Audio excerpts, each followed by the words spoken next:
Hello, আজকে আমি খুব অসুস্থ। আমি হসপিটালের বেডে শুয়ে আছি। আমার মা আছে, আমার ছেলে আছে। আসলে ফুড পয়জনিং হয়ে গেছিল, ওই জন্য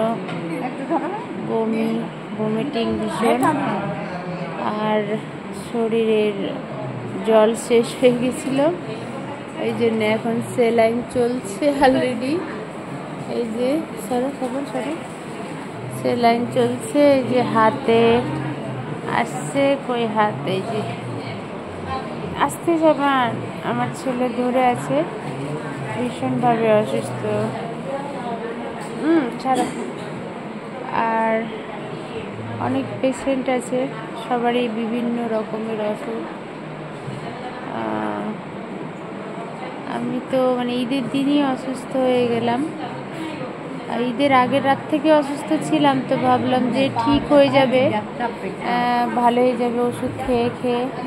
কিন্তু দেখছি না, ঈদের দিন সকালে না, ঈদের দিনে যখন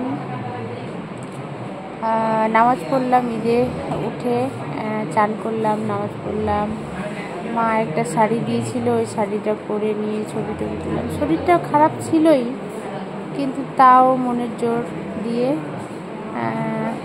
তারপরে হঠাৎ করে ভমিটিং হলো। তারপরে মনে হচ্ছে যেন হাত পা ছেড়ে দিলাম একেবারে, আর কথাই বলতে পারছিলাম না। তারপরে মা, পাশে একটা দাদা ছিল, ডাক্তার দাদা, সাইফান হাত দিস না, তখন ওরা সবাই তাড়াহুড়া করে আমাকে হসপিটালে নিয়ে আসলো। হসপিটালে নিয়ে এসেই আর সেলাইন দিল। এখন একটু সুস্থ। আজকে ডাক্তার দেখে গেছে 8টার সময়, হয়তো ছেড়ে দেবে।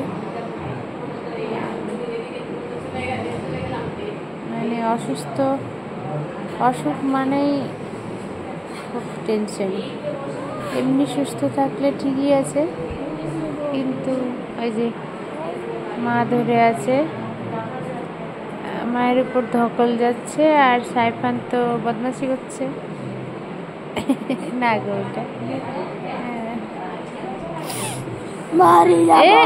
তারটা কেন ওরকম করছো?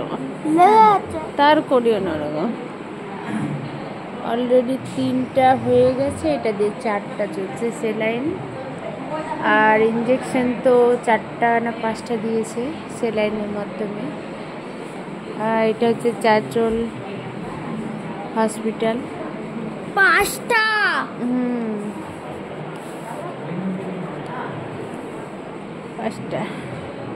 ঠিক আছে, হাত ব্যথা করছে ভীষণ। এখন রাখি, পরে দেখা যাবে।